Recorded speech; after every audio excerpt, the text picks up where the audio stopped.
Madame, bonjour, monsieur, bonjour, et soyez les bienvenus à l'écoute de votre programme Témoignage et vie sur la 91.10 FM. Témoignage et vie est un programme d'évangélisation qui vous est offert par le Temple des Nations du ministère Vrai Raconte International, situé au lieu d'Ivan Tropicana, à l'entrée Tchalaïsouba. Vous pouvez également y accéder par les entrées capitales et celle de l'Office du baccalauréat du Cameroun.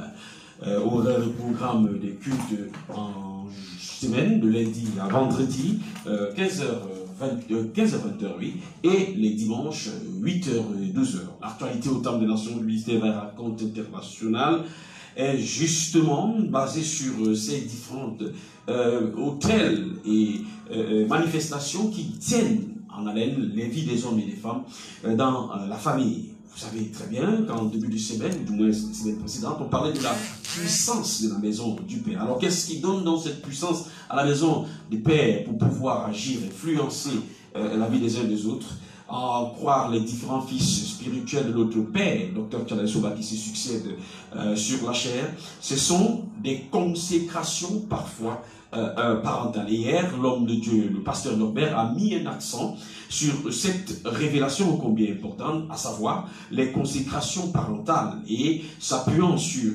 l'histoire de Anne, qui, elle, à son tour, ou du moins par contre, avait consacré son fils, qui n'était même pas encore né, Samuel, à Dieu, pour montrer comment est-ce que les consécrations peuvent avoir une influence dans la vie des hommes et des femmes.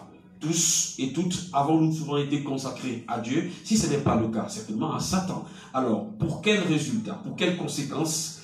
De tout cela, nous allons parler dans le cadre de cette émission Témoignage et vie. L'objectif, ne vous en doutez pas, c'est de préparer le culte de cet après-midi à partir de 15h dans ce haut lieu de bénédiction et de délivrance où il faut véritablement être afin d'inscrire votre vie ainsi que la vie de votre descendance dans une nouvelle saison. J'ai dit oui parce que je ne suis pas seul. Je suis accompagné de l'ambassadrice Dorette Vie, à qui j'ai dit bonjour et bienvenue à Témoignage et vie ce matin. Recevez mon chaleureux bonjour, Salomon Albert, les auditeurs et les auditrices reçoivent également mon chaleureux bonjour. Ceux qui nous regardent sur la page Facebook Dorette Vie officielle reçoivent également mon chaleureux bonjour en ce moment. Nous rendons grâce à Dieu pour son précieux souffle de vie qu'il nous a une fois de plus accordé ce matin. Et nous sommes contents et c'est toujours avec un empressement que nous retrouvons dans ce studio de la radio Fréquence Vie, bien sûr pour parler des choses qui concernent le royaume des cieux. Et voyez-vous, en parlant des choses qui concernent le royaume des cieux, il y a une femme dans la Bible qui avait compris cette affaire. Cette femme s'appelle Marie. Vous pouvez lire l'histoire dans le livre de Luc, le chapitre 10, à partir, je pense bien, du verset 38. Voilà, vous pouvez ouvrir votre Bible et lire cette histoire. Elle avait compris que ce sont des choses importantes parce que l'histoire nous parle de Marie et sa sœur Marthe. Voilà, on dit que la sœur Marthe avait bien sûr invité Jésus dans la maison. Et Marthe, ayant invité Jésus, s'attelait à laver les assiettes, à aller au marché, faire à manger, faire tout le ménage de la maison, faire toutes choses. Et Jésus était assis en train d'enseigner. Et Marie était donc au pied de Jésus-Christ de Nazareth pour écouter bien sûr l'enseignement. Et Marthe est venue dire que, Seigneur, ça ne te fait rien que Marie, elle est assise là, elle ne fait rien. Moi, je suis en train de faire, j'essaie de paraphraser, hein. Moi, je suis en train de faire tout le ménage, je suis en train d'arranger, je suis même en train de préparer la nourriture que tu vas manger. Tu vas manger la nourriture là tout à l'heure, quand tu auras fini d'enseigner à toutes les personnes. Et Jésus de lui dit que, tu t'inquiètes pour beaucoup de choses. Marie a choisi la bonne part. C'est donc le quotidien de plusieurs personnes. Elle s'inquiète pour beaucoup de choses. Comment est-ce que je vais faire payer le loyer? Comment est-ce que je vais envoyer les enfants à l'école? Comment est-ce que je vais faire ci? Comment est-ce que... Donc, c'est tout cela leur inquiétude. Elles ont pris Dieu, elles ont mis de côté. Or, Marie, elle avait compris que je commence par Dieu. Et Dieu va faire le reste. Parce que les Saintes Écritures nous disent dans le livre de Matthieu que les Saintes Écritures nous disent bien sûr dans le livre de Matthieu que cherchez premièrement le royaume et la justice. Et toutes choses vous seront donnés par-dessus. Ça veut dire qu'il y a un ordre des choses. Il y a, si je peux appeler ça, une hiérarchie. Comment est-ce que les choses doivent être faites dans la vie d'un homme et dans la vie d'une femme? Tu dois d'abord chercher le royaume et la justice. C'est après que toutes ces choses vont être données. C'est quand tu cherches le royaume et la justice que les choses là arrivent sans que tu ne fasses même trop d'efforts. Parce que Jésus-Christ a dit que ne vous inquiétez de rien. Le lendemain aura soin de lui-même. Parce que le lendemain dont tu t'inquiètes là, tu ne sais même pas si tu vas vivre ce lendemain. Par exemple, tu dis que non, il me faut mettre 10 millions en banque, 15 millions en banque, parce que quand mon enfant aura 15 ans, il faudrait que je puisse être capable de faire ci ou de faire ça. Tu ne sais même pas si ton enfant là va atteindre l'âge de 15 ans. Ou bien si quand cet enfant va atteindre 15 ans, tu seras même encore en vie. Donc, toutes ces choses, c'est pour ça que Jésus avait dit à ce monsieur riche qui avait amassé dans ses greniers, il dit que mon âme peut maintenant se réjouir. L'histoire est toujours dans le livre de Luc. Les auditeurs et ceux qui nous regardent peuvent chercher parce que c'est important de lire la Bible. Jésus a dit qu'il est insensé parce qu'il dit que j'ai déjà amassé, je peux maintenant me reposer et me réjouir. Tu es insensé parce que tu ne sais pas que cette nuit même ton âme te sera redemandée. Et c'est une chose vraie.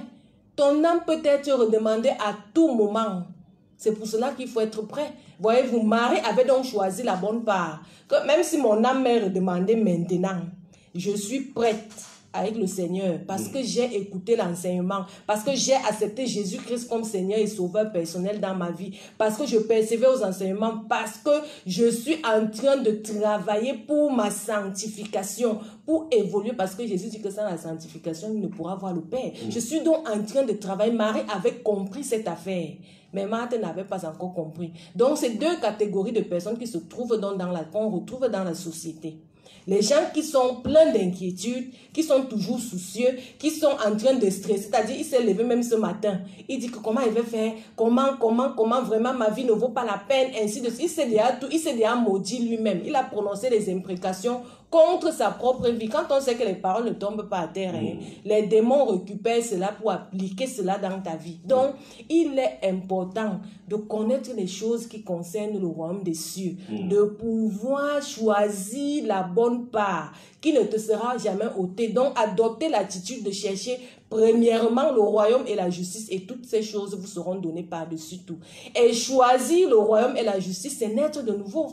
C'est naître de nouveau parce que chaque fois que nous entamons cette émission, nous parlons de la nouvelle naissance aux hommes et aux femmes. Donc c'est naître de nouveau. Accepter Jésus-Christ comme Seigneur et Sauveur personnel. De sorte que, comme on ne sait jamais, parce que le jour du Seigneur vient comme un voleur. Si vous mourrez ayant accepté Jésus-Christ de Nazareth, vous allez automatiquement dans la félicité céleste.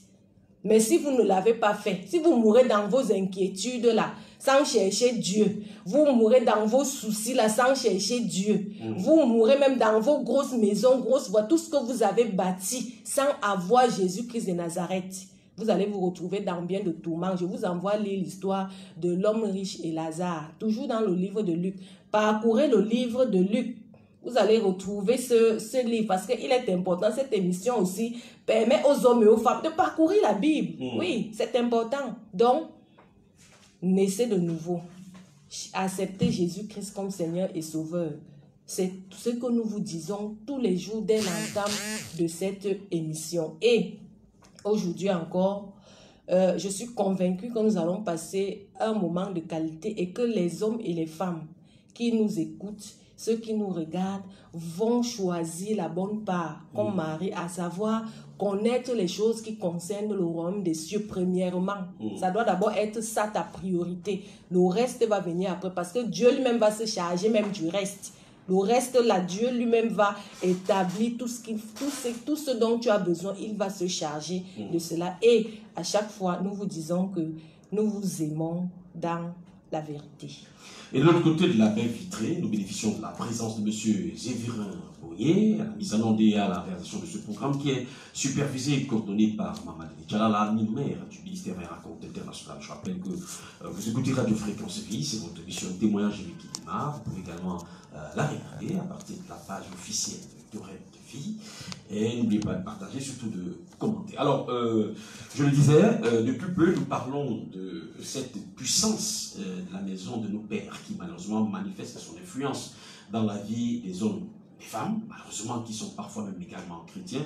Pourquoi? Parce que le constat a été fait que les promesses ont été établies, avaient été programmées, scellées par Dieu concernant la vie des enfants. Mais malheureusement, il est donné de constater qu'après 10 ans, après 15 ans, après 20 ans, parfois même plus, on est serviteur, ou bien on est enfant de Dieu, on est à la maison de Dieu, mais malheureusement on est toujours en déphasage dans sa vie, de façon matérielle, physique, avec ses promesses. Si on a la certitude de l'éternité, mais les doutes et les questions restent toujours par rapport à votre vie physique, et surtout sur les changements que cette vie physique et matérielle devrait observer. Alors, qu'est-ce qui fait problème? Qu'est-ce qui est à l'origine de ce déphasage entre ce que dit la parole de Dieu et la vie de ses enfants? Dieu ment-il? Sa parole s'inscrit-elle dans une logique d'affabulation? Mais que non, les serviteurs de Dieu nous rappellent et nous disent que c'est souvent à cause de l'existence d'un certain nombre de choses dans nos vies. Entre autres, et celles qui ont été évoquées hier, ou du moins la principale qui a été évoquée hier par le pasteur Norbert, un des fils de l'homme de Dieu, Dr. Charles Souma, notre père spirituel, sont les consécrations parentales qui sont souvent à l'origine de ce que plusieurs enfants de Dieu vivent, même étant dans le Seigneur. Bien sûr, Salomon Albert, c'est quelque chose d'important à savoir et nous avons toujours dit chaque fois que la plus grande bataille d'un enfant de Dieu, c'est la bataille de sa famille, voyez-vous. Et c'est encore pire pour celui qui n'est pas encore né de nouveau.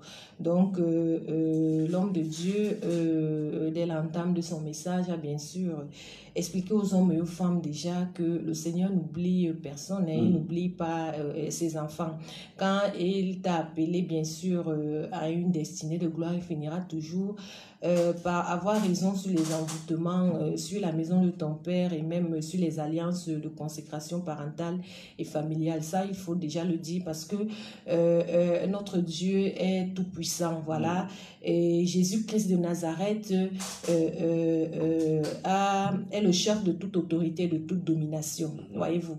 Mais comme notre père spirituel, le docteur Charles Souma, nous a souvent enseigné, Dieu fait 50% et c'est à toi de faire également les 50%. Donc, ce n'est pas pour faire peur aux gens, pour faire croire aux gens que vraiment, peut-être ça ne vaut même pas la peine d'être enfant de Dieu. Non, ce n'est pas ça.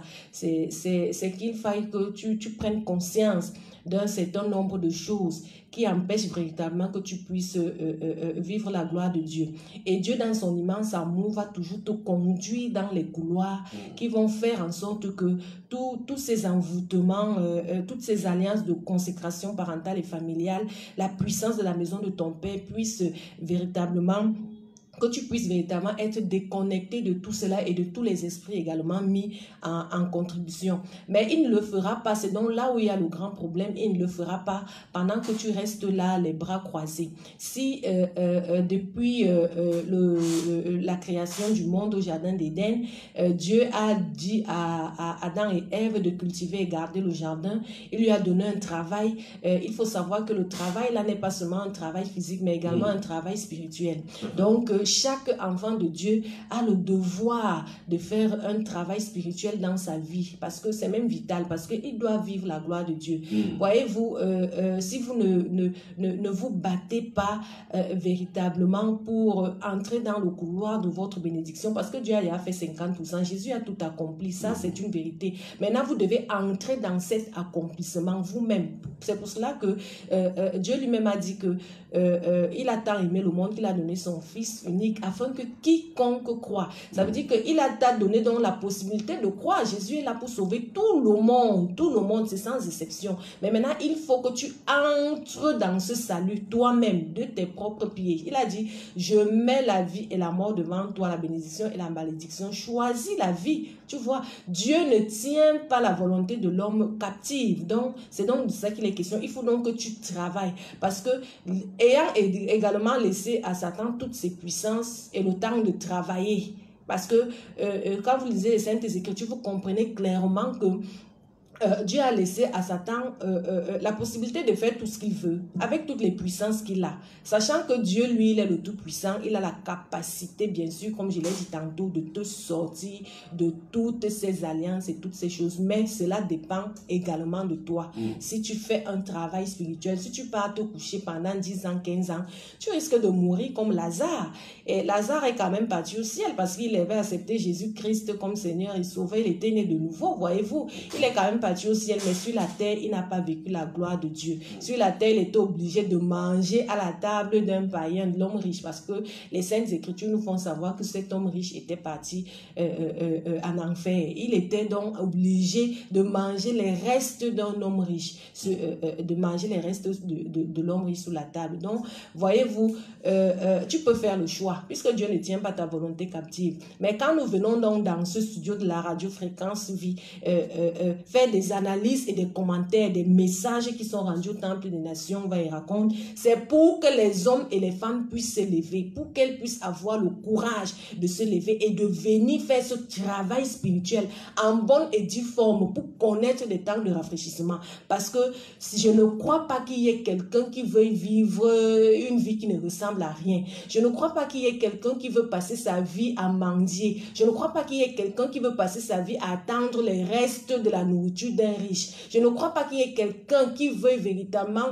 que toute sa vie, il est toujours en train de demander 100 francs, 200, quand c'est la rentrée scolaire, comme la rentrée scolaire frappe à la porte, il va commencer à demander, à avaler de maison en maison pour demander en sorte qu'on puisse lui donner quelque chose pour payer la scolarité à ses enfants. Je ne pense pas. Chacun aimerait véritablement pouvoir avoir quelque chose pour vivre. Et pour donc avoir cela, il faut que tu te lèves et il faut que tu combattes contre les alliances de consécration familiale et parentale. C'est donc ça le problème, le plus grand combat qui est donc véritablement le combat de ta famille. C'est de ça donc qu'il est question. Donc, il est important que les hommes et les femmes puissent véritablement connaître des temps de rafraîchissement. Mais malheureusement, plusieurs sont en train de vivre et de subir les conséquences de ce qui a été fait dans la maison du Père. Des choses qui ont été faites dans la maison,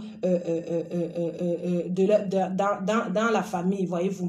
Et l'homme de Dieu, le pasteur Norbert Akwasiga, lui-même, il a expliqué qu'il avait été consacré. Il avait été consacré au Dieu de sa famille, voyez-vous. Mais il a commencé à mener bonne et joyeuse vie. Et à un moment donné, tout s'est écroulé. Les choses ont commencé à aller mal jusqu'à ce qu'il était au bord de la mort. Et c'est à ce moment qu'il a rencontré Jésus-Christ de Nazareth par l'homme de Dieu, le docteur Tiala Isomba, son père spirituel. Voyez-vous, donc, il est donc question que les hommes et les femmes fassent ce travail spirituel. Et quand il a accepté le Seigneur, il a continué donc un travail spirituel en bonne et due forme dans sa vie. C'est pour cela que nous disons donc aux hommes, aux femmes qu'il y a bien sûr la nouvelle naissance. Vous êtes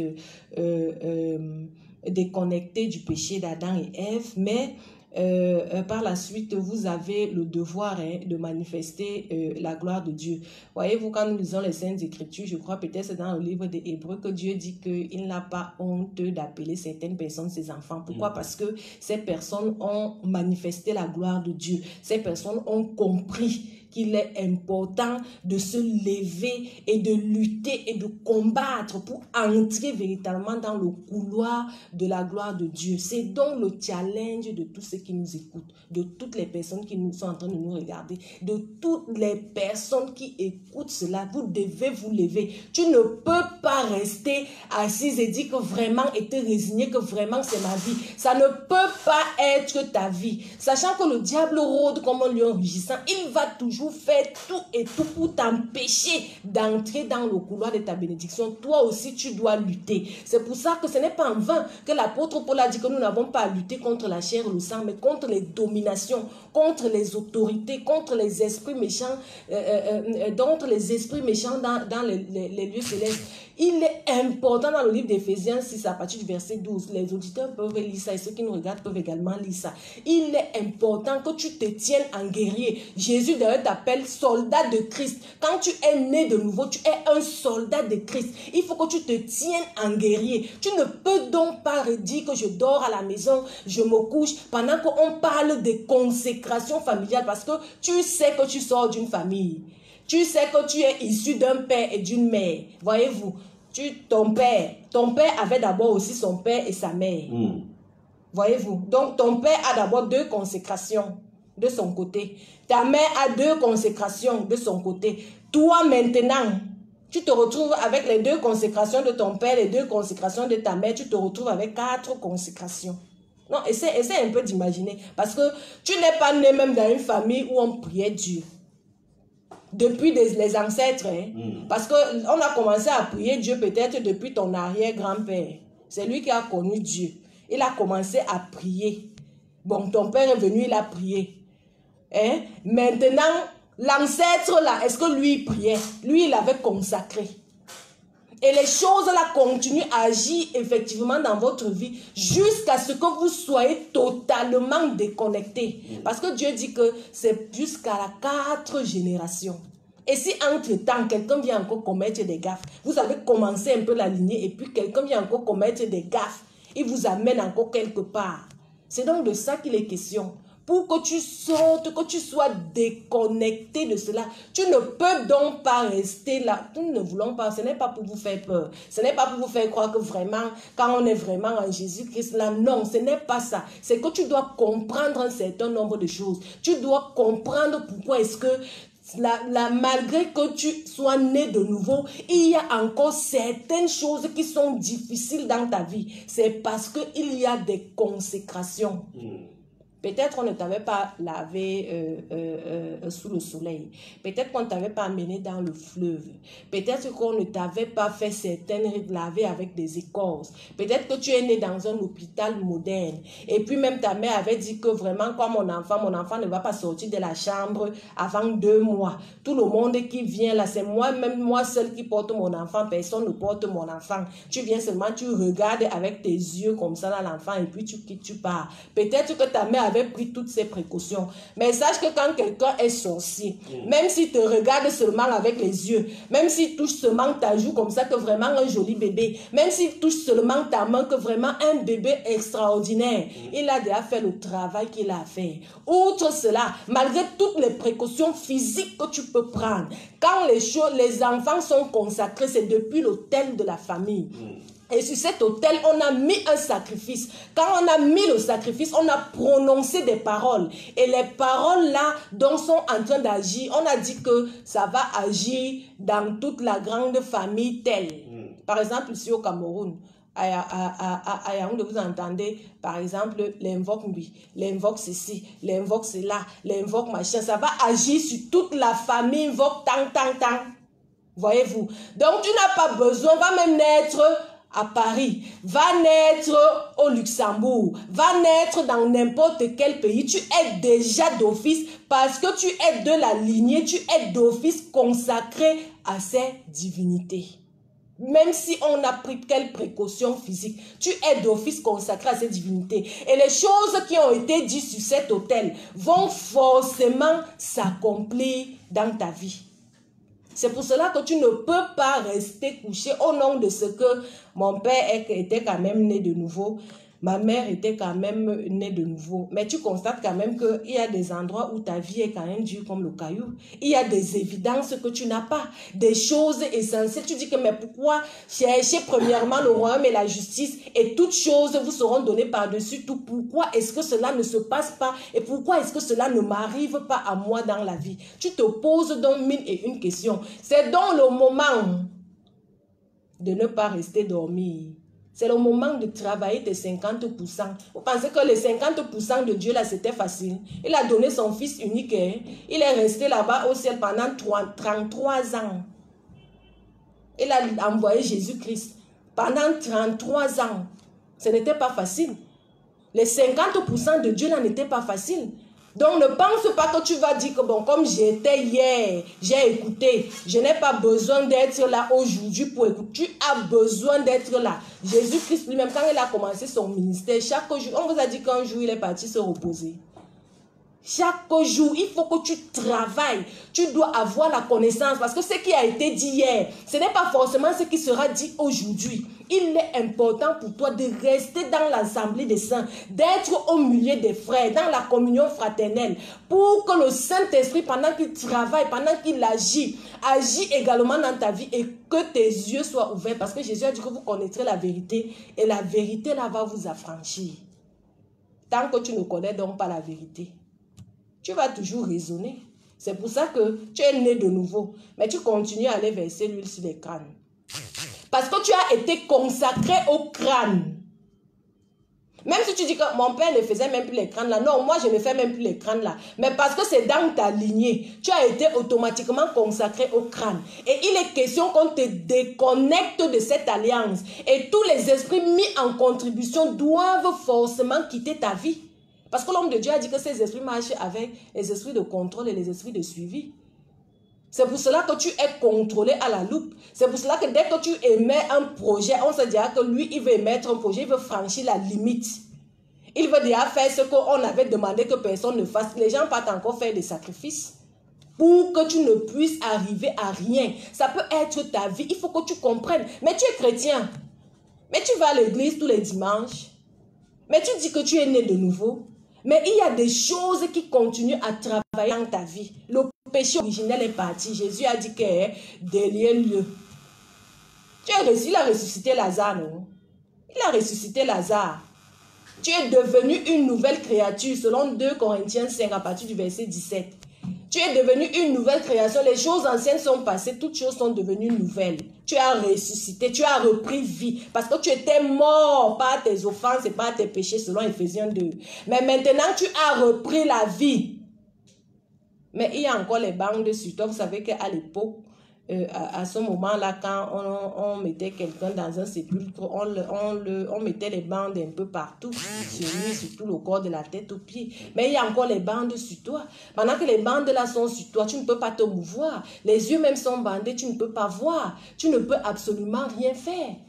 C'est donc de ça qu'il est question. Il faut qu'on te délie. Et il faut qu'on te délie. Et quand, par exemple, quand on met même les bandes là sur toi, Lazare avait déjà fait 4 jours. On a dit que il sentait déjà. Ça veut dire que s'il sent déjà, ça veut dire qu'il pourrit déjà. Ça veut dire que pendant qu'on enlève la bande, là, il y a peut-être les morceaux de peau et de chair qui peuvent quitter. Il y a donc des gens qui sont déjà à cet état. Que peut-être que pendant qu'on est en train d'enlever les bandes, il y a des morceaux et des chairs qui sont quittés. Parce que tout ce qui a été écrit dans la Bible nous dit dans le livre de Romains que ça a été écrit pour notre instruction. Donc, pendant qu'on déroule, on enlève les bandes comme ça, il y a parfois peut-être déjà des morceaux de peau qui tu étais même déjà pourri. Tu étais déjà pourri sur le plan spirituel. Et maintenant, il faut une sorte de reconstitution de toutes ces choses. Et toi, tu penses que tes 50% là, c'est facile. Et tu vas dire que je reste à la maison vraiment. J'ai déjà accepté Jésus-Christ comme Seigneur et Sauveur. Tu risques de mourir comme Lazare. Encore faut-il que tu aies beaucoup de chance. Hein? Parce que le diable rôde comme un lion rugissant. Lui viendra te faire d'autres suggestions pour que tu ne puisses pas rester dans le camp de Dieu que tu as choisi. C'est pour ça que ce n'est pas en vain. Quand vous lisez le livre de Actes chapitre 2 qui vous parle de la nouvelle naissance, ce n'est pas en vain qu'on a dit que après que les gens soient nés de nouveau, ils persévéraient aux enseignements des apôtres. Parce que c'est dans la persévérance là qu'on enlève les bandes là, que tu es forcément délié. Et que même si la bande va quitter avec un morceau de chair, parce que tu étais déjà pourri sur le plan spirituel, pendant l'enseignement là, on reconstruit ta vie, on rebâtit ta vie parce que c'est le mandat que Dieu a donné à ses serviteurs. C'est ça que Dieu a donné à ses serviteurs. Parce qu'il a dit que confiez-vous à mes serviteurs, vous allez réussir. Ta réussite est attachée donc à ça. Et donc à ta persévérance aux enseignements. C'est pour ça que quand on parle donc des alliances de consécration, parfois tu ne connais même pas à quelle divinité tu as été consacré. Si dans ta famille on adore les crânes, tu as été consacré à ça.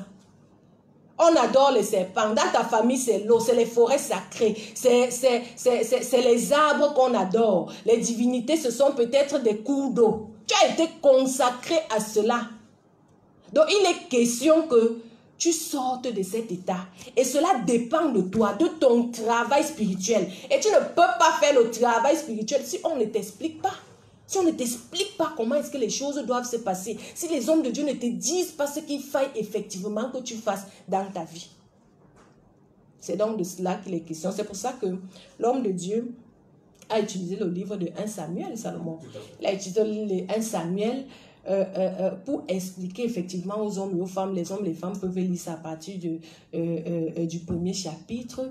Ils lisent à partir du premier verset pour écouter l'histoire jusqu'à peut-être même la naissance de Samuel. Et vous allez comprendre que Samuel, quand on parle de consécration, Samuel a été consacré à Dieu.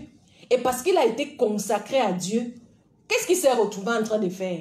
Il a été prophète, il a été sacrificateur, il a été juge. Il s'est retrouvé en train de faire les choses qui concernent le royaume des cieux. Il a été consacré à Dieu. Bon, que sont devenus les autres frères de Samuel? Parce que la Bible dit que après Samuel, Anne a accouché encore 3 enfants, 5 enfants, 3 garçons et 2 filles. Est-ce qu'on parle de ces gens-là? Ils n'ont pas été consacrés. Parce que quand Anne est venue demander l'enfant à Dieu, elle a fait un vœu. Que je veux te consacrer cet enfant. Et tout ce qui a été écrit, inspiré de Dieu, est utile pour enseigner, pour instruire. Donc c'est la même chose, Satan étant copiste, il fait la même chose donc sur les autels. C'est pour ça qu'on parle de consécration familiale. Il disait également aux divinités qui ne sont pas Dieu, l'Éternel des armées, que nous vous consacrons toute cette famille. C'est pour cela que quand tu as grandi, tu es facilement parti chez le marabout, chez le féticheur, pour chercher la solution à tes problèmes. C'est pour cela que à un moment donné, tu as commencé à fumer, tu as commencé à te droguer, tu as commencé la prostitution. Tu es entré dans un groupe, tu es devenu un bandit et ton père et ta mère sont seulement en train de poser les mains sur la tête que « Mais je ne comprends pas cet enfant. Depuis qu'il n'y a pas de bandit chez moi, vraiment l'enfant, si il va me sortir de toutes les couleurs ici. Il vole, on l'arrête, je l'ai dit, on l'a mis au commissariat, il ne fait que continuer. » Ce sont les consécrations qui sont en train d'agir dans sa vie. Ta fille, là, elle a déjà accouché 3 enfants avec 3 pères. Là, à la maison, c'est toi qui gardes les enfants à la maison. Après, elle ressort. Chaque soir, elle est en boîte de nuit. Tu dis que j'ai déjà parlé à cette fille. Elle ne peut rien comprendre. Parce qu'elle est dictée, elle est contrôlée par les esprits. Elle ne peut absolument rien comprendre. Ce sont les alliances de consécration qui sont en train d'agir comme ça là dans sa vie. Ton enfant, là, il dit à bord du suicide. Il dit que je vais me suicider. 15 ans, 17 ans, pour un rien. Vraiment, j'étais à l'école, mes camarades de l'école me rejettent, ils ne veulent pas que je sois véritablement leur ami, je vais me suicider. Ce sont les alliances qui sont en train d'agir comme ça là. Tu vas parler, tu auras beau parler, tu vas amener chez un tel spécialiste, chez un tel autre. Il faut que tu l'amènes chez le spécialiste de Dieu. C'est le spécialiste de Dieu qui va pouvoir résoudre ce problème. C'est pour ça donc, que ces alliances vous amènent dans plusieurs choses. Voyez-vous, le pasteur Norbert qui explique que lui, il a commencé sa vie très bien, dans l'opulence. Et après, il a chuté. Et ces alliances de consécration-là, parfois tu es concentré, n'est-ce pas, on dit souvent qu'on a travaillé tel gars au village. Le gars, c'est-à-dire que les filles meurent seulement derrière lui. C'est toutes les filles qui veulent sortir avec lui. Il n'a même pas l'argent. Il ne donne même pas l'argent aux filles. Ce sont les mêmes filles là qui s'occupent de lui, qui lui donnent de l'argent. On lui achète les voitures, on le loge dans les grandes maisons. Il a été consacré pour avoir d'abord un temps l'opulence. Après, il va rentrer à zéro.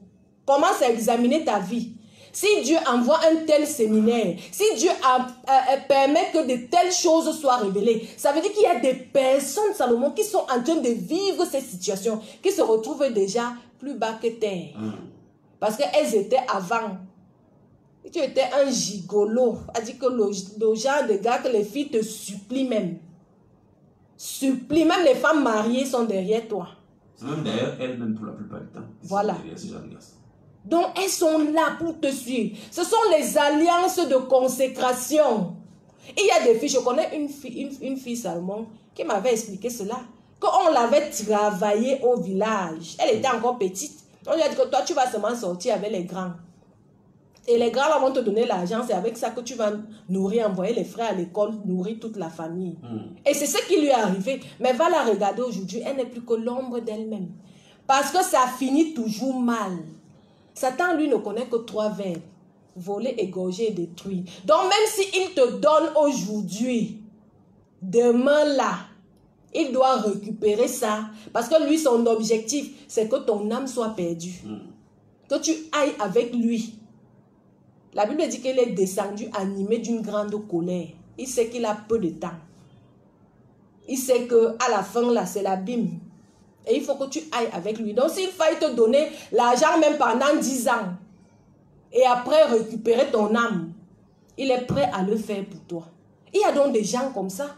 Ils ont été consacrés pour avoir l'argent, pour avoir l'attirance, pour avoir un certain nombre de choses. Mais ça finit toujours mal. Si tu es en train de vivre cela, tu as besoin de passer à la délivrance. Parce que quand de tels séminaires sont annoncés, tu ne sais pas quand ça va revenir.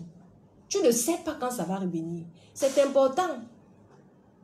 Samuel avait été consacré à Dieu. C'est pour ça qu'il est devenu sacrificateur. Il est devenu tout ce que vous avez vu, la juge en Israël. Le seul même qui a oint 2 rois. 2 rois, Saül et David. Parce qu'il avait été consacré à Dieu. Maintenant, parce que toi aussi tu as été consacré aux divinités de ta famille, de ton village, tu es donc en train de manifester tous ces comportements qui n'ont rien à voir avec la volonté de Dieu. Parfois, tu te plais dans ça. Parfois, quand des moments de conscience arrivent, tu dis que mais qu'est-ce que je fais même? Pourquoi est-ce que je suis même comme ça? Pourquoi je ne fais que décevoir les hommes? Les hommes viennent vers toi, ils veulent t'épouser, mais tu finis toujours de manger leur argent, tu t'en vas. Tu finis, tu es une fille, on sait que tu es une fille escroc, tu es une mauvaise fille, tu es ceci, tu es cela. Et les parents, vous êtes en train de vous plaindre, de dire que vraiment, je ne comprends pas mon enfant si, pourtant je lui parle, pourtant tu as pris toutes les décisions, tu as dit que chez moi la porte se ferme à 18 h. Ta fille a dit que c'est pour toi là-bas. Elle préfère rentrer même à 23 h minuit et dormir là au clair de lune devant la porte. Elle s'en fout. Que quand tu vas ouvrir la porte au matin, elle entre. Elle s'en fout. Elle ne t'a dit qu'elle ne gère même plus ton autorité. Ce sont des alliances de consécration qui sont en train d'agir comme ça là dans la vie des hommes et des femmes. À qui as-tu été consacré? Pose-toi la question. Pourquoi est-ce que tu manifestes tel ou tel comportement? Parce que même quand tu agis mal, parce que la Bible nous dit que la loi de Dieu est inscrite dans nos cœurs. Oui. Quand tu agis mal, toi-même tu sais que j'ai mal agi. Et parfois tu te poses la question de savoir ouais, pourquoi j'agis même comme ça là. Il faut que je change. Mais de toi-même tu n'arrives pas à changer. Dès que la situation se pose encore, tu recommences les mêmes agissements. Ce sont des alliances de consécration. L'affaire là ne part pas parce que j'ai décidé que ça part. C'est un travail spirituel parce que la chose est hautement spirituelle du côté de Satan. Il faut donc un travail spirituel, un travail hautement spirituel du côté de Dieu pour que tu puisses être déconnecté de ces alliances. Que ces alliances soient brisées dans ta vie et que les esprits mis en contribution, les esprits de contrôle là ne puissent plus travailler dans ta vie. Qu'ils soient aveuglés. Il y a l'aveuglement, non? Quand vous lisez dans la Bible, qu'ils soient aveuglés et qu'ils ne puissent plus te voir. Sinon, tu vas continuer à être enfant de Dieu et tu vas vivre comme Lazare. Et si la grâce de Dieu n'est pas dans ta vie, tu vas régner Jésus. N'importe comment tu vas régner Jésus. Parce que quand tu vas être à côté de ton frère ou de ta soeur qui est également né de nouveau et qui a assisté à un tel séminaire pour qu'on brise toutes ces alliances de consécration et que les portes commencent à s'ouvrir dans sa vie, tu vas commencer la jalousie. Tu vas dire que pourquoi elle, les choses qui sont bien comme ça lui arrivent et pourquoi à moi les choses comme ça ne m'arrivent pas. Tu commences la jalousie, tu commences les calomnies, tu commences les coups bas. Tu ne sais pas que tu es en train de manifester les œuvres de la chair et en train d'inviter Satan dans ta vie. Et dès que le gars arrive, que tu lui as seulement donné l'ongle, il prend toute la main, tu ne fais pas bien prendre tout le corps. Et puis tu te retrouves en train de dire que vraiment les églises réveillées là, les pasteurs là sont les escrocs, les pasteurs là sont les menteurs, les pasteurs là vraiment, moi je n'ai plus besoin, je reste à la maison, je prie. S'il fallait rester à la maison pour prier, Dieu n'allait pas faire en sorte qu'il y ait des serviteurs de Dieu. Si ce n'était que ça, il ne devait pas avoir de serviteurs de Dieu. Donc c'est ça le problème. Tu ne peux pas rester. Tu ne peux pas dire que ça ne me concerne pas. Parce que tu sors d'une famille. Donc il y a les alliances de consécration.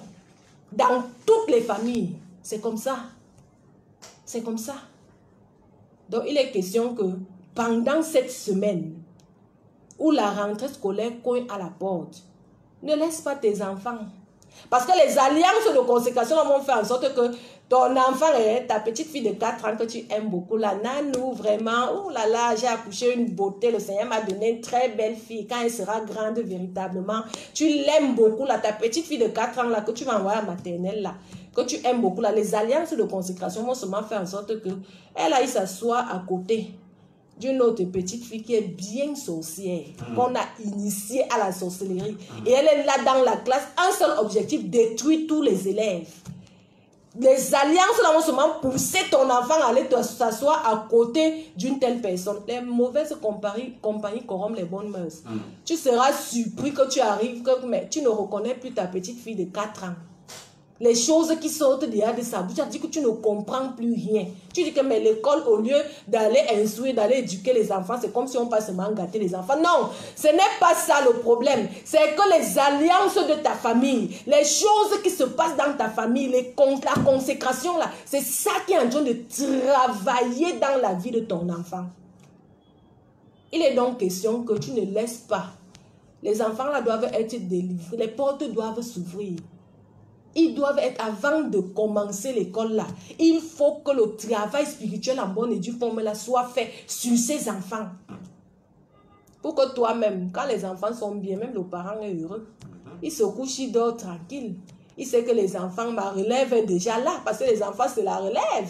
C'est que ma relève est déjà là. Mais c'est toi qui es toujours en train de faire des... Il y a 50 ans, 60 ans, il faut que je cherche le procureur, il faut que je cherche tel, parce que c'est que l'enfant s'y a déjà fait, peut-être tu vas aller en prison. Vraiment, vraiment, ce sont les alliances, toi parent. Même si l'enfant ne vient pas, lève-toi. Parce que tu dois briser ça à ton niveau. La Bible dit que c'est l'huile qui coule sur la tête d'Aaron, qui descend sur la barbe et sur les vêtements. Quand tu commences à briser ça à ton niveau, tu es en train d'inscrire effectivement tes enfants dans la gloire de Dieu. Il est question que les hommes et les femmes vivent la gloire de Dieu sur la terre. Il est hors de question. Jésus a dit que vous aurez d'abord sur la terre dans le siècle présent et vous allez avoir également dans le siècle à venir. Quand toi tu attends seulement le siècle à venir, quand tu seras dans le siècle à venir, là tu vas regretter que ou sur la terre, dans le siècle à venir, là, on ne se marie pas. Non, on ne se marie pas là-bas. Non, il faut que tu saches ça. On ne se marie pas. Donc, si tu rates l'affaire là, ici, c'est que c'est raté. Donc, il y a les choses que Dieu a données pour la terre. Ça doit absolument s'accomplir dans ta vie. Et tu dois te lever pour faire tes 50%. Tu dois bousculer. Tu dois te battre. L'apôtre Paul a dit que j'ai combattu le bon combat. Vous l'avez vu avec la mitraillette. Vous l'avez vu avec quoi? La lance. C'est que la chose était spirituelle. Donc tu dois combattre le bon combat. Et quand l'homme de Dieu, le pasteur Norbert, est en train de parler de ces choses, Salomon, il inscrit les hommes et les femmes dans des fortes prières. Parce qu'il y a des paroles que tu dois prononcer. Il y a des choses que tu dois dire. les sages de ce monde disent que les paroles s'envolent, les écrits restent. Ça, c'est pour les choses de la terre. Mais dans le plan spirituel, les paroles s'appliquent. Donc, c'est ce que tu vas dire. Que les anges, parce que les anges sont envoyés, non? La Bible nous dit dans le 1, c'est Hébreu 1, verset 14, qui sont là pour les enfants qui sont au service des saints. Voilà. Que c'est ce que tu vas dire, que ton ange va récupérer pour pouvoir appliquer dans cette affaire de consécration familiale. Si tu restes donc à la maison, les prières ne sont pas passées à la radio. Hein? Les prières ne sont pas passées à la radio. Si tu restes donc à la maison, comment est-ce que tu vas sortir de cela? Bon, si tu veux rester comme Lazare, parce que non seulement le gars mangeait sous la table du riche, mais le gars avait également les plaies. C'est-à-dire que les chiens venaient lécher ses plaies. Ça veut dire que le gars était vraiment bizarre. Bon, si tu veux rester dans cet état, ça veut dire que c'est un gars que tu ne pourrais même pas rester à côté de lui. Parce que l'odeur de ça. Bon, si toi tu veux rester dans cet état, non, ne viens pas. Mais si tu sais que tu dois entrer dans ta destinée, et si tu as pitié des enfants que tu vas accoucher, même si tu n'as pas encore d'enfants, tu dois absolument commencer à te battre, à être déconnecté ici à ton niveau, pour que cela descende également dans ta génération. Dieu dit qu'il bénit jusqu'à 1000 générations, ceux qui font le bien. C'est jusqu'à 1000 générations. Donc il est question que cet après-midi, tu ne manques pas ça. Je rappelle que vous écoutez votre programme Témoignage et vie sur la 91.10 FM, fréquence vie. Nous émettons depuis le quartier Tila ici à Yaoundé. Nous préparons avec vous le culte de cet après-midi dans ce haut lieu de bénédiction et de délivrance, où on parle des différentes manifestations qui maintiennent la vie de plusieurs personnes en dehors des promesses de Dieu. Malheureusement, même les enfants de Dieu, les nouveaux, n'échappent pas à cette réalité. On le comprendra encore pour ceux qui ne sont pas enfants de Dieu. Ça devient paradoxal et inquiétant quand on est enfant de Dieu depuis 1 an, 2 ans, 3 ans, 4 ans, 5 ans, voire même peut-être une dizaine d'années, et on ne voit pas en nous se manifester les promesses matérielles de Dieu dans nos vies. Certes, on a peut-être l'assurance de l'éternité, mais il n'en demeure pas moins que nous devons impacter et justement révéler la vocation à laquelle le Seigneur nous a appelés sur cette terre. Le hic, c'est donc à ce niveau. Pourquoi tant d'enfants de Dieu, malgré leur identité, malgré leur nature, malgré le fait que l'apôtre Paul affirme que quand on est en Christ, les choses anciennes sont passées, voici toutes choses sont devenues nouvelles, on ne peut donc pas discerner, voir cette nouveauté de vie dans la vie de plusieurs enfants de Dieu. Alors, les hommes de Dieu, à mesure que le Seigneur les révèle un certain nombre de choses et qu'ils défilent sur la chair au niveau du temple de Nation Mystère et Raconte International, nous font comprendre que c'est en raison de certaines actions que nos parents ont eu à poser. Entre autres actions qui a été évoquée hier, c'est celle liée à la consécration parentale. Alors, après le déroulé de la servante de Dieu, l'ambassadrice pour Christ et de vie, permettez-moi, messieurs et mesdames, de faire comprendre aux uns aux autres ce qu'on entend par consacrer. Consacrer une personne, c'est, ou bien le terme consacré renvoie la plupart du temps au fait qu'on te dédie, au fait qu'on te dédie, on te dévoue. Tu es donné en dévouement à une divinité. Et la définition a un aspect très important, c'est quoi? C'est que avec certaines cérémonies. Donc, lorsqu'on consacre une personne, c'est toujours au cours d'une cérémonie, on te dévoue donc à une divinité. Alors, la divinité peut être du côté de notre Seigneur, ou alors du côté du diable.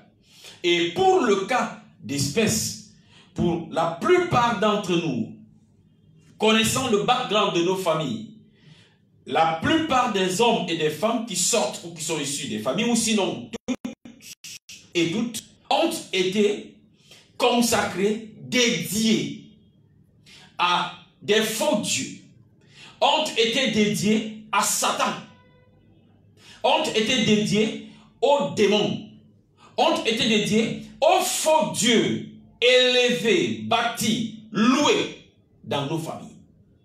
Et de telle manière que, étant donc dévoués à ces faux dieux, vous appartenez désormais à cette divinité.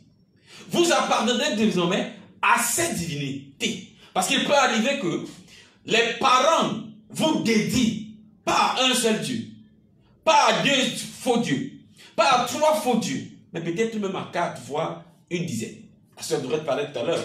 Ça peut être les dieux des eaux, les dieux des forêts, les dieux des montagnes, les dieux des. Et à chaque moment où vous avez été dédié à un dieu, sachez que cela a été fait au cours d'une cérémonie. Vous n'avez peut-être pas eu besoin de prendre part à cette cérémonie. Parce que dans le cas de l'homme que l'on appelle Samuel, il n'était pas encore même dans les entrailles de sa mère. Que sa mère le dédiait déjà à Dieu. Que sa mère le consacrait déjà, le dévouait en interdit à Dieu. Donc pour dire à une personne qui va vouloir faire comprendre que bon, moi je n'ai pas vu mon père, frère, tu n'as peut-être pas vu ton père faire. Et le fait de n'avoir pas vu ton père faire n'empêche que ce qu'il a eu à faire au cours de cette cérémonie te rattrape. Et remarquez bien, au cours de cette consécration que Anne fait au sujet de son enfant, à Dieu, elle va parler. Elle va dire des choses. Elle va dire des paroles. Et ce sont ces paroles que les esprits, pour le cas d'espèce chez Anne, l'esprit de Dieu, mais pour nos familles, les esprits impurs vont donc se saisir et te donner de vivre. Écoutez ce que Anne va dire. Elle dit, nous sommes au niveau de 1 Samuel, chapitre 1er, nous sommes au verset 11. Et elle fit un vœu. Et bien, notez bien, la Bible dit, et dit à l'Éternel. Comme également ton père, le jour où il allait te consacrer, le jour où il allait consacrer votre famille, il a dit à ce Dieu des choses. Il a sorti des mots. Il a sorti des paroles. Pour le cas d'espèce de Anne, elle va dire ceci à l'Éternel des armées. Si tu veux regarder à l'affliction de ta servante, et si tu veux te souvenir de moi, si tu n'oublies pas ta servante, je précise que ma version est la version d'Abi. Un enfant mâle, je le donnerai à l'Éternel pour tous les jours de sa vie, et le rasoir ne passera pas sur sa tête. Il y a un interdit qui est entré. Voilà un interdit qui est entré. Je le donnerai, et il y a ceci qui ne passera pas sur sa tête. Quand ton père est allé voir les faux dieux là, disant pour pouvoir avoir de l'argent, en retour, qu'est-ce qu'on lui a demandé de dire au sujet de ses enfants? Peut-être n'a-t-il pas dit quelque chose de façon claire, mais le diable, comme c'est quelqu'un de manipulateur, comme c'est un séducteur, il a compris ce jour-là, ou bien il a eu l'accès ce jour-là dans votre vie. Parce qu'il faut le savoir, le comprendre. Ce n'est qu'une autorité à qui le pouvoir, à qui le mandat est donné, qui consacre ses enfants, qui consacre sa descendance. Ici, c'est la mère de Samuel qui était en train de le consacrer à Dieu. Et également, c'est ton père, c'est ta mère, c'est ton grand-père, c'est tes aïeux. Ça peut même parfois être un oncle de la famille à qui mandat a été donné. Vous entendez souvent, dans notre famille, voici le chef de famille. Le chef de famille n'est pas toujours peut-être le père des enfants. Mais c'est que c'est quelqu'un qu'on remarque dans la famille qu'il a une certaine disposition, une certaine capacité. Et on l'établit au chef de famille. À partir de cet instant-là, il a autorité sur le plan spirituel sur vous. Et il peut donc consacrer. Il peut donc vous dédier. Il peut déclarer un certain nombre de choses. Il y a donc des parents qui ont déclaré des choses lorsqu'ils sont allés consacrer leur famille, lorsqu'ils sont allés chercher des voitures, des biens, des positionnements, de l'élévation chez le diable. Ils ont parlé, ils ont déclaré des choses. Et ce sont ces choses-là aujourd'hui que tu vois qui se manifestent dans ta vie. Tu n'es peut-être pas chrétien encore. Tu les vis déjà. Puisque d'ailleurs, toi, tu appartiens déjà au diable. Par ta nature. et ajouter maintenant aux actes que tes parents ont posés et les tiens. Et maintenant, toi qui es enfant de Dieu, tu as certes déjà été délivré du péché originel. C'est vrai de le dire tout à l'heure. Mais il y a des actions que tes parents ont posées. Et entre autres actions qu'ils ont posées, le cas par exemple des consécrations parentales. C'est donc un parent, parce que c'est lui qui a autorité. C'est donc un parent, parce que c'est lui qui a le pouvoir sur ses enfants, qui a la capacité de le livrer. Ma grande sœur me racontait une histoire dernièrement d'une connaissance à eux, à son mari et elle. La connaissance était au village avec ses enfants. À un moment donné, ils ont eu faim. La mère de ce monsieur va dire à son fils qu'il y a, je pense, c'est un porc ou bien une chèvre là.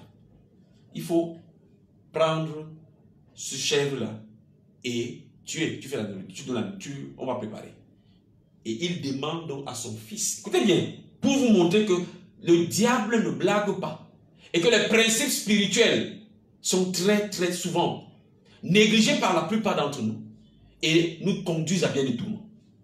Le fils de cette dame va donc appeler son fils aîné et lui dit: prends la chèvre que maman a donnée, coupe cette chèvre-là, on va préparer, on va manger.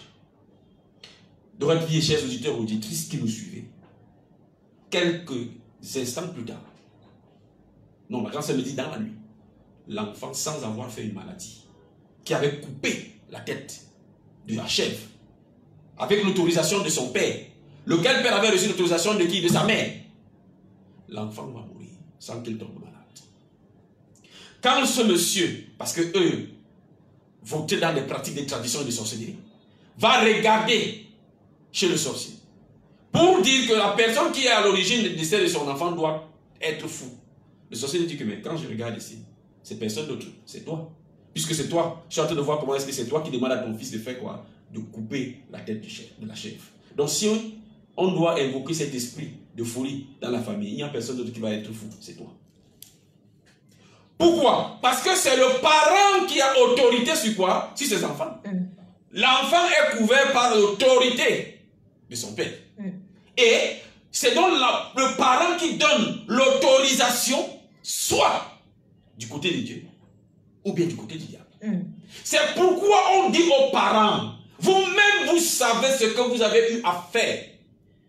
Malgré le fait que tu sois devenu enfant de Dieu aujourd'hui, papa ou bien maman, tu sais ce que tu as eu à faire. Tu sais que le travail que tu as eu là, c'est parce que tu allais chez les marabouts. Tu sais que la promotion ou la carrière que tu as menée, c'est parce que tu passais le temps à voler les cerveaux des autres enfants, des membres de la famille. Tu sais que les enfants que tu as là, tu les as arrachés dans le ventre de ta soeur, tu les as arrachés dans le ventre de ta cousine. Tu as posé un certain nombre d'actions qui ont consacré maintenant tes enfants au règne ou au royaume des ténèbres. C'est pourquoi ils vivent cette situation. Mais maintenant, les parents sont toujours pas assez honnêtes et humbles pour appeler leurs enfants et leur dire cela. C'est pourquoi, comme disait la sœur Dorette, une telle révélation, un tel séminaire, frère, tu ne dois pas rester à la maison. Tu dois venir, toi, ta femme et tes enfants. De la même manière que tu as mené ta femme, tes enfants et toi-même chez les marabouts. Tu dois les amener parce que tu sais ce que tu as fait. Tu sais que ce qu'ils disent là, le diable est passé par toi. Le diable est passé par toi. Tu as ouvert la porte. Tu as dit des choses. La Bible nous fait comprendre ici que la femme qu'on appelle Anne, elle a dit des paroles. Et ce sont ces paroles-là que le Seigneur a pris, que Dieu a pris en compte pour pouvoir œuvrer dans la vie de Samuel lorsqu'il va naître. Donc, ce que vivent tes enfants aujourd'hui est lié à ce que tu as eu à dire lorsque tu allais chez les marabouts. Dans la tradition, les fétiches, les crânes. Les paroles que tu prononçais au sujet de tes enfants, au sujet de ta descendance, ce sont ces manifestations que tu vois à la maison. Parce que l'homme de Dieu a expliqué, quand on te consacre à une divinité, tu ne t'appartiens plus. Tu appartiens à cette divinité. Or, notre père spirituel avait son habitude de nous dire que ces divinités sont d'une extrême jalousie. Comprenez, hein? L'apôtre Paul, dans 2 Corinthiens chapitre 11, au verset 1, il dit cela également lorsqu'il s'adresse aux Corinthiens. Il dit, permettez que je dise, je rappelle toujours que ma version, c'est la version d'appui. Il dit, je voudrais que vous supportiez un peu ma folie, mais aussi supportez-moi, car je suis jaloux à votre égard, d'une jalousie de Dieu. Ah, donc Dieu aussi également une jalousie. Car je vous ai fiancé à un seul mari pour vous présenter au Christ comme une vierge chaste.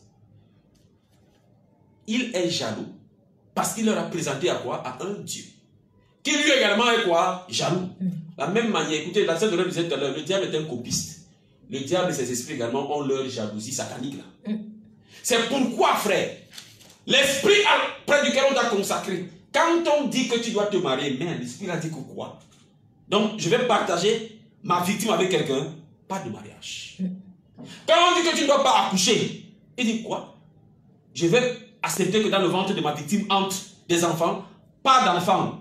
Lorsque tu prends seulement une petite grossesse comme ça là, paf, la même nuit, tu fais des rêves, couches de nuit avec un homme dont tu ne vois même pas la tête. L'esprit là a pris la forme et entre dans le corps d'un homme dont tu ne vois pas la tête. Quelques instants plus tard, tu vas entendre que fausse couche. Il y a plusieurs femmes qui nous écoutent. Vous avez pris des grossesses et l'enfant est déjà là-dedans. Quelques instants plus tard, il y a eu une fausse couche au cours d'un rapport sexuel nocturne. Au cours d'un rapport sexuel nocturne, en rêve. Tu as fait un rêve. Le lendemain, tu as remarqué quelque chose. Tu es allé aux toilettes, le sang est sorti, l'enfant est parti. Et tu pleures. Tu pleures. Tu pleures. Mais écoutez, la Bible dit au sujet de la femme que l'on appelle Anne, que, à un moment donné, elle s'est levée. Verset 3. 1 Samuel chapitre 1er, verset 3. La Bible dit que, et Anne se leva. Quand vous continuez la suite de l'histoire, on dit, elle se leva après qu'on eut mangé à Silo et après qu'on eut bu. Anne n'avait pas mangé avec les gens là. Anne n'avait pas bu. Si vous doutez, lisez la suite. Parce qu'elle va répondre à l'homme de Dieu qui vient et le trouve en train de parler. Elle va dire que non, non mon Seigneur, je suis une femme qui a l'esprit accablé. Je n'ai bu ni vin, ni boisson fort. Pour Anne, boire, manger là n'était plus important. Parce qu'à l'intérieur d'elle, elle était accablée. Elle voulait un enfant. Elle voulait voir un enfant. Elle voulait voir son miracle. Père, tu connais, toi-même tu connais là où tu as amené tes enfants. Tu connais là où tu as amené tes enfants et tu as amené leur vie. Que tu entres quand même dans cette scène de colère et que tu te lèves. Parce que si tu ne fais rien, ces enfants-là, le Dieu auprès de qui tu les as consacrés, qui est jaloux là, qui détermine leur vie, qui contrôle leur existence, il va leur inscrire dans une souffrance qui n'aura pas de nom. Il va leur inscrire dans une souffrance qui n'aura pas de nom. Anne a dit à son mari que ton amour ne me suffit pas. Le fait que tu me donnes 2 portions quand tu veux faire le sacrifice, ça ne me suffit pas. Écoutez, tes enfants vont te dire un jour que papa, le fait de nous avoir inscrits à l'école simplement ne nous suffisait pas. Le fait de nous avoir permis d'avoir des diplômes ne nous suffisait pas. Il faut que derrière ces diplômes-là, ils sortent un travail. Il faut que derrière ces diplômes-là, ils sortent des destinées. Mais quelles destinées peuvent sortir d'une famille dont la totalité a été consacrée par les parents, les parents qui refusent que les enfants viennent servir le Seigneur, qui refusent que leurs enfants donnent leur vie au Seigneur, qui refusent que leurs enfants viennent à l'église, mais ils préfèrent les conduire chez les marabouts, ils préfèrent les conduire dans les fétichismes, ils préfèrent les inscrire chez les maraboutages, dans les traditions, afin de les consacrer à cette divinité. Frère, il faut que tu te lèves, toi-même le jeune garçon là, qui est soumis à cette consécration parentale. Il faut que tu te lèves comme Anne. Anne, elle en avait marre des appréciations, des attentions. Elle ne se contentait pas des attentions de son mari. Elle ne se contentait plus de ça. Elle ne se contentait pas de ça et plus. Il faut que toi aussi, mon frère, tu ne te contentes pas de ce qu'on dit simplement que mais le gars c'est un doctorat. Le gars c'est un master. Le gars c'est une licence professionnelle. Et tu es au quartier. Au quartier. Tu es dans le chômage. Il faut que tu ne te contentes plus seulement qu'on dise que la fille si est belle. Une fille belle, elle se retrouve dans un foyer avec un mari, monsieur. Une fille belle, là, on te retrouve, tu es belle, tu dois avoir un mari, une femme. Tu as un mari et dans un foyer. On s'en fout de ta beauté là. Beauté là, on veut voir ça dans le foyer. On veut voir ça dans le foyer. Non, cet homme-ci est éloquent, il est intelligent. Éloquent, intelligent, on mange ça, tu n'as pas de travail. Tu continues toujours à vivre de l'argent de tes parents, de la pension de ton père qui est déjà vieux. Ces hommes, ils sont... ouais, on s'en fout de ce que tu sois intelligent, le travail est où? Le problème, c'est quoi? C'est que tu as été consacré. Tu as été vidé. Tu as été vidé. Et ces dieux auprès de qui on t'a consacré sont jaloux. Ils ne veulent pas. Et ils n'entendent pas que tu déroges. Que ta vie déroge à ce qui a été dit. Sache donc que quand tu es consacré, tu ne t'appartiens plus.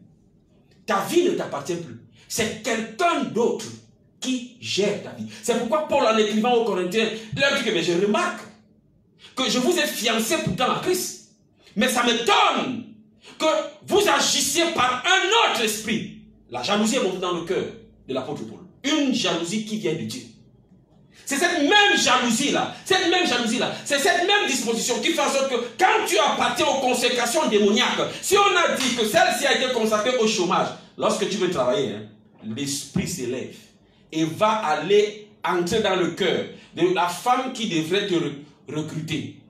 Le jour de ton interview, maman, la femme là, qu'on connaît gentille, douce, elle sera nerveuse. À la première erreur que tu vas produire, elle va te dire que l'interview est arrêtée. Et elle va te dire qu'avec ça, on ne peut pas travailler avec toi. Donc tu vas sortir là, tu vas te poser la question que, mais qu'est-ce qui ne va pas? Tu as été consacré au chômage, madame. Tu as été consacré au chômage, donc il est illégal que tu travailles. Illégal que tu travailles.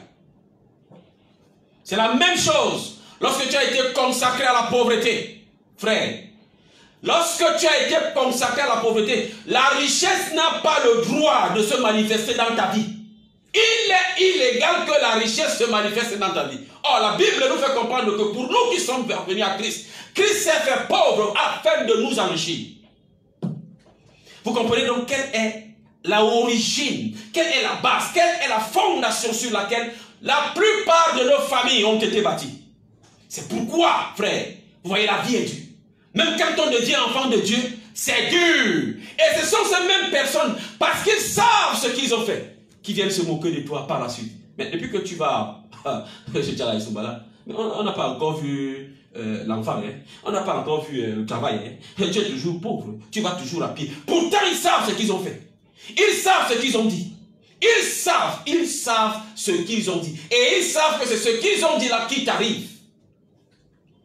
Tu as été dédié. Tu as été consacré. Tu as été marié à un esprit. Tu as été marié à un esprit.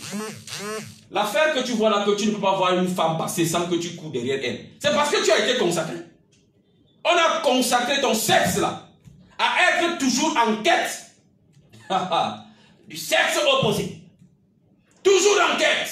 C'est pourquoi tu ne peux pas voir une femme passer sans que tu ne veuilles sauter sur elle. Et toi, tu te réjouis en disant que, ok, je suis fort, hein. Je suis fort, hein. Je suis fort. Tu n'es pas fort, frère. Tu n'es pas fort.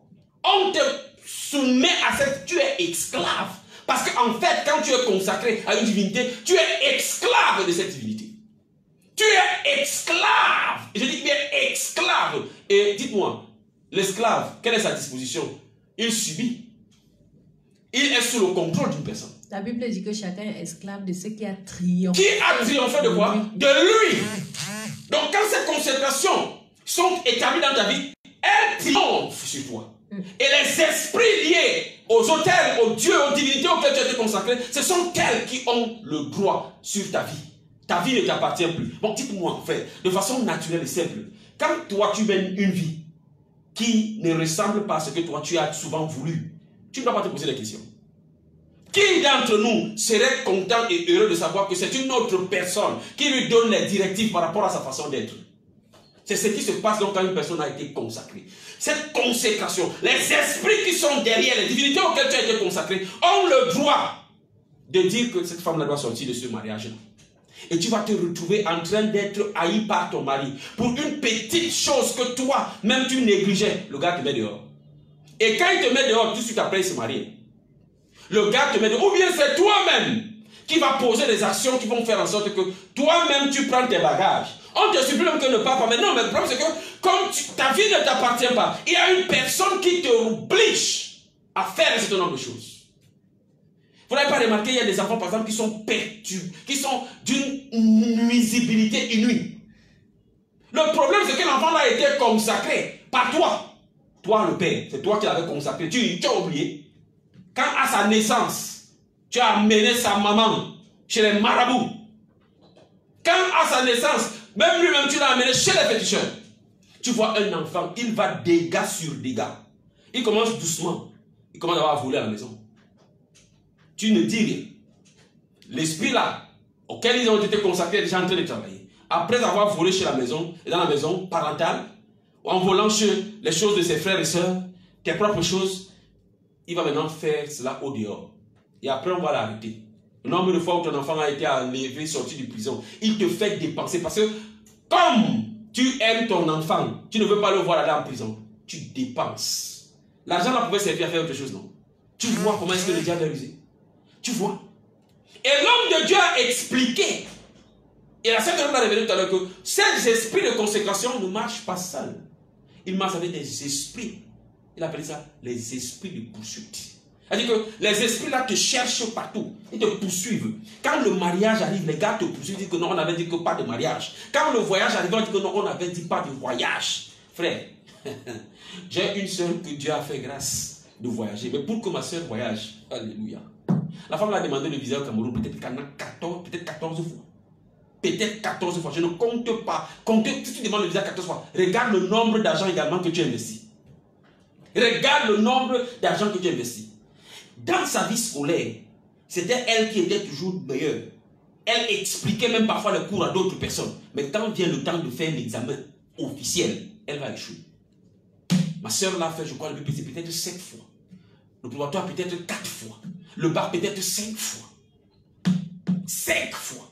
Frère, quand toi tu vraiment ce genre de choses dans ta vie, tu ne te poses pas de questions. Tu penses que c'est normal. C'est parce que ta vie a été consacrée. On consacre la vie de tes filles, on dit qu'elles peuvent se marier, mais elles ne peuvent pas accoucher. On dit, il peut aller à l'école, mais il ne va pas réussir. Il peut être élevé, mais il ne durera pas de cette élévation. Toi, tu as été ministre, ta fin c'est à la prison. Non, tu dois comprendre qu'il y a quelque chose dans ta vie. Parce que le jour où tu sortais de l'ENAM, si on t'avait fait comprendre que monsieur, là où tu vois, on a consacré ta vie.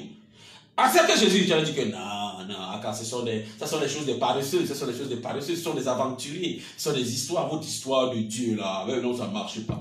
Maintenant que tu es en Konegi, après avoir servi pendant beaucoup d'années, à Konegi, frère, dis-moi, c'est la fin que Dieu avait préparée pour toi, c'est la fin que les consécrations auxquelles tu as été dédié, aux esprits auxquels tu as été dédié, ont préparé pour toi. Et parce que l'homme de Dieu l'a dit, oui. Et parfois, quand il est en Kondengue, il commence à se plaindre des gens. Vraiment, des gens sont ingrats. Les gens sont ingrats. Vraiment, ce n'est pas ça le problème. C'est pas ça. C'est pas ça. Parce que, et l'homme de Dieu explique que la finalité de tout cela, c'est la mort. Parce que lui-même, étant consacré aux esprits de sa famille, le Ndjobi, c'est une traduction, je ne sais pas moi, du Gabon là-bas. Lui-même, étant consacré au Ndjobi là, bien qu'il ait commencé jeune, fleur de l'âge, et occupé des hautes responsabilités, quelqu'un qui a géré les recettes des impôts, qui a géré les impôts du Gabon, il a géré les recettes douanières du Gabon, et d'un matin comme cela, là, il est frappé d'une maladie. Frappé de cette maladie-là, tout ce qu'il avait comme argent, tout ce qu'il avait comme bien, il les vend parce qu'il faut se soigner. Il se retrouve avec rien. Rien. Sa femme même l'abandonne. Quelqu'un me dira comme toujours. Mais ce n'était pas la faute de la femme. Ce sont les esprits qui faisaient cela. Ce sont les esprits qui faisaient cela. Et ces esprits avaient également le pouvoir sur cette femme-là. Puisque cet homme et cette femme deviennent un. Donc les esprits de consécration qui œuvrent dans la vie de ta femme, de ton mari, vont également te toucher parce que vous êtes un. Et cette femme-là va partir à cause de ces esprits. Pour dire à quelqu'un que si tu es marié... Oui. Non.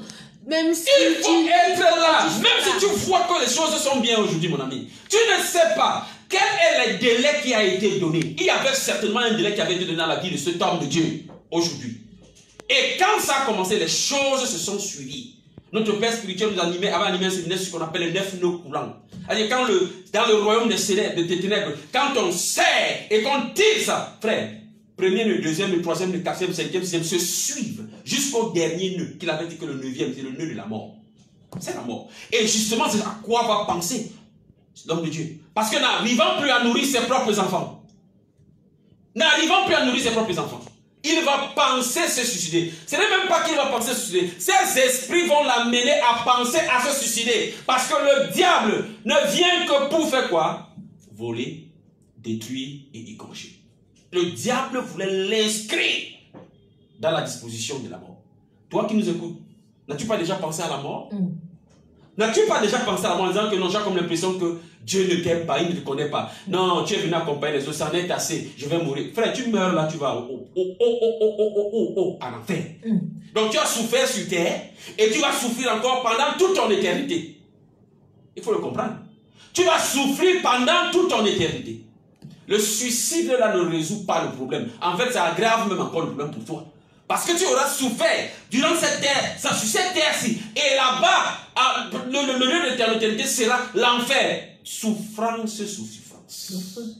Le feu, frère. Le feu. L'état de feu. Le lieu de tourment. Grincement des dents chaque jour, mon frère. Tu as grincé les dents ici sur terre. Là-bas également, éternellement, tu vas grincer les dents. Donc le problème, ce n'est pas de se suicider. Le problème, c'est de savoir qu'est-ce qui est à l'origine.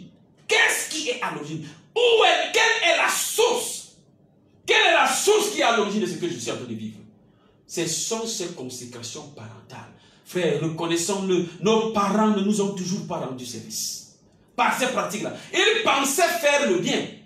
Or, le diable qui est le père du mensonge les a inscrits à dédier, à faire le mal, à inscrire la vie de leurs enfants dans le mal, dans la souffrance, dans la douleur. Donc, ne t'en prends pas d'homme à ton mari dans votre foyer où vous connaissez les problèmes aujourd'hui. Cherche à savoir qu'est-ce qui est derrière, qu'est-ce qui se passe pour que mon mari et moi ne s'entendent plus. Qu'est-ce qui est à l'origine de la têtutesse de mes enfants? Qu'est-ce qui fait que mes enfants sont toujours malades à une certaine période? Qu'est-ce qui fait que je n'arrive pas à arrondir les bouts de mes mois? Qu'est-ce qui fait en sorte que je suis pauvre? Qu'est-ce qui fait en sorte que je n'arrive pas à être prospère? Qu'est-ce qui fait en sorte que je n'arrive pas à être élevé dans mon lieu de service? Pourtant, tout le monde reconnaît que je travaille bien. Qu'est-ce qui fait en sorte que les choses que d'aucuns font et obtiennent facilement, moi quand c'est mon tour, les choses sont compliquées? Qu'est-ce qui fait que je n'accouche pas depuis que je suis marié? Qu'est-ce qui fait que mon mari, même lui-même également, il a des problèmes de stérilité, de virilité? Parce qu'on avait consacré son affaire là dans le monde des ténèbres. Il y a un sorcier qui utilise son sexe dans le monde des ténèbres. Je vous ai fait comprendre que ces esprits-là sont d'une jalousie qui ne dit pas son nom. S'il y a la jalousie de Dieu, donc ça veut dire qu'il y a également la jalousie de Satan. Et elle est œuvre pour détruire. Elle est œuvre pour inscrire dans la logique de la souffrance. C'est pourquoi tu vois, tu es dans cette souffrance. Et même en tant qu'enfant de Dieu, tu as toujours cette disposition à vouloir mener, ou bien à te soustraire même de la logique et de l'obéissance à la parole de Dieu. Le fait même que tu n'arrives même pas à obéir à la parole de Dieu, ce sont ces esprits auxquels tu as été consacré là, qui œuvrent dans la rébellion. Parce qu'ils savent qu'avec la rébellion, tu es déjà mort, même si tu es encore en vie. Tu es mort sur tous les domaines avec la rébellion. Tu es déjà mort. C'est pourquoi tu vois comment est-ce que tu es rebelle, même à l'église. Quand on dit qu'il faut venir à l'église, tel jour à tel jour, toi, tu prends tes raisons, tu ne viens pas. On demande de faire ça, tu ne fais pas.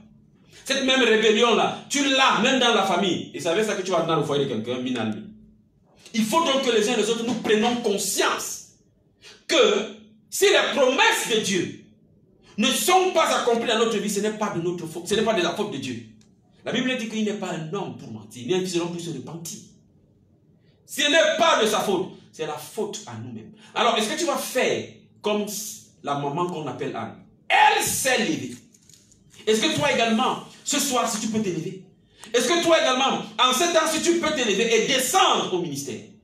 Est-ce que tu peux également te lever et te tenir devant la face de Dieu et faire également des vœux? Maintenant, consacrer ta vie à Dieu. Est-ce que tu peux t'élever toi également, comme Anne, et ne plus te complaire de ce que peut-être les amis, tes frères te donnent comme miettes, alors que tu es appelé à avoir ce qui est excellent. Anne était appelée à accoucher un prophète. Parce que ce n'est pas n'importe qui que Anne a accouché. Je le disais encore, c'était un prophète. C'était un prophète. Ce n'était pas un simple enfant, mon ami. C'était un prophète qui était dans les entrailles d'Anne. Est-ce que toi également, tu n'es pas prêt ou prête à engendrer, à voir sortir de toi ce que Dieu a préparé avant la fondation du monde? Il dit que nous avons été créés par lui en Jésus-Christ pour des bonnes œuvres qu'il a préparées pour nous afin que nous les pratiquions. Éphésiens chapitre 2 verset 10. Frère, ces bonnes œuvres-là, c'est la vie de mendicité que tu vis là. Là où il est même difficile que tu puisses manger. Quand le jour se lève, tu ne sais pas si tu vas manger. Tu ne sais pas si tu vas manger. Tu vas mendicité sur mendicité. Tes frères même ont déjà du mal à prendre ton numéro de téléphone quand ils le voient sonner. Les consécrations sont en train de parler. Les consécrations sont en train de crier. Les voix de consécration se lèvent contre toi. À ton âge, tu vis encore dans la maison de ton père. À ton âge, ton père te donne encore de l'argent. À ton âge, ta mère te donne encore de l'argent. Même pour acheter des serviettes hygiéniques, c'est ta mère. C'est ton père. Tu ne vois pas à quel niveau est-ce que ces consécrations t'ont amené? Tu ne vois pas à quel niveau ces consécrations t'ont limité? Les limitations que tu vois dans ta vie là, que tu vois, c'est parce que ces esprits-là ont reçu mandat que tu ne dois jamais dépasser un seuil. Un seuil. Un seuil sur le plan financier, un seuil sur le plan des relations, un seuil sur le plan professionnel. Tu ne dois jamais dépasser ce seuil. Frère, on a besoin en ces temps-ci de prendre conscience. Anne avait pris conscience et elle a fait ce qu'il devait faire. Frère, ce qu'il faut pour toi là, c'est d'assister à ce séminaire afin que tu consacres, que tu redédies ta vie à Dieu.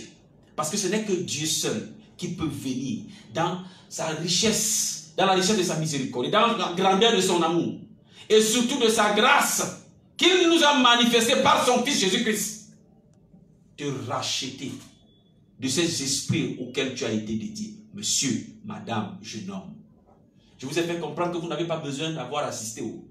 Je vous ai fait comprendre que lorsque vous êtes consacré, votre vie ne vous appartient plus. Vous devenez esclave. Esclave, esclave. Vous-même, je ne sais pas si vous êtes de cette génération qui avait vu le film qu'on appelait, où il y avait un acteur qu'on appelait le baron. Il était d'une méchanceté qui ne disait pas son nom. Regardez comment est-ce que ces esclaves la vivaient. Vous-même regardez comment est-ce que les esclaves qu'on a pris de l'Afrique pour amener en Amérique là-bas, comment est-ce qu'ils vivaient. C'est cette vie à laquelle tu es réduit aujourd'hui. La faute aux consécrations. Mais est-ce que c'est fini? Ce n'est pas fini. C'est possible qu'une nouvelle histoire soit écrite dans ta vie. Si Dieu l'a fait dans la vie de son serviteur, qui était malgré tout consacré aux divinités Ndjobi du Gabon, mais Dieu l'a ramené, l'a repris. Le Dieu que prêche Dr. Tchalaïs, l'onction de Dr. Tchalaïs, qui est toujours disponible au ministère Vaillé Raconte International, par l'entremise de notre mère spirituelle et des fils spirituels de notre Père. Cette onction a la capacité de briser tout joug. Le joug où ton Père vous a soumis là. Il est possible que ce joug-là soit brisé. Mais ça ne sera pas brisé si tu restes à la maison. La Bible nous fait comprendre que Anne est allée où? Dans la maison de Dieu. Devant le sacrificateur de Dieu. Et c'est là-bas qu'elle a fait le vœu. Toi également, avec tous tes enfants, on vous attend cet après-midi au temps des nations du ministère Vaillé Raconte National. Pour que devant la face de Dieu de notre Père, vous criez. Pour que devant la face de Dieu de notre Père, vous fassiez des vœux. Et vous allez voir, l'histoire de votre vie va changer. Ce sont des prophètes qui sortiront de votre vie. Ce sont des prophètes qui sortiront de votre lignée. Des hommes investis d'une capacité qui vient de Dieu et qui manifeste l'extraordinaire divin. Et pour lesquels les gens qui sont autour de vous vont donner gloire au Jésus que toi tu as accepté dans ta vie. Effectivement, et nous avons sorti par ce verset biblique d'Ézéchiel chapitre 16 qui explique à suffisance également cette affaire de consécration et du fait que plusieurs personnes n'ont pas fait la chose essentielle qu'il faille faire pour entrer véritablement dans la bénédiction de Dieu. Ézéchiel 16 à partir du verset 3. Nous lisons la fin du verset qui dit « Ton père était amorien et ta mère était Étienne. À ta naissance, au jour où tu naquis, ton nombril n'a pas été coupé.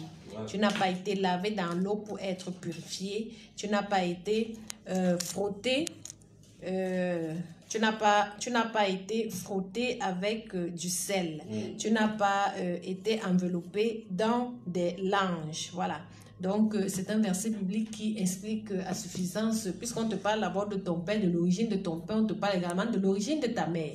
Ça veut dire qu'il y a des choses à faire, il y a un travail spirituel, chacun doit faire ce travail, c'est individuel. Le salut étant même d'ailleurs individuel. Ce n'est pas une affaire de collectivité, c'est individuel. Tu dois travailler individuellement dans ta vie.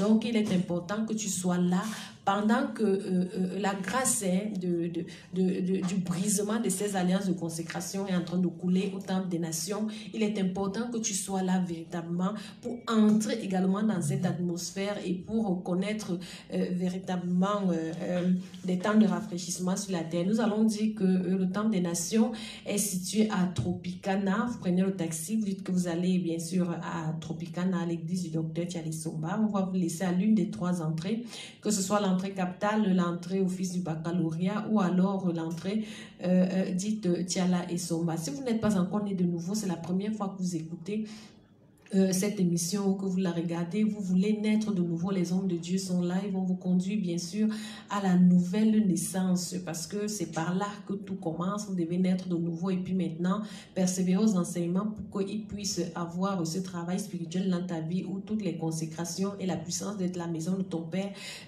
vont être brisées et ainsi tu entres dans le couloir de la gloire de Dieu. Ne manquez donc pas, c'est cet après-midi à partir de 15h. Je rappelle à tous et à toutes que notre radio, c'est la 91.10 FM et que en écoutant cette radio, vous inscrivez dans la logique de la délivrance, de la guérison, du salut et certainement également de la richesse. Nous vous disons merci de nous avoir suivis dans le cadre de ce programme Témoignage de vie ce matin. Bonne suite de programme à l'écoute de votre radio Fréquence Vie.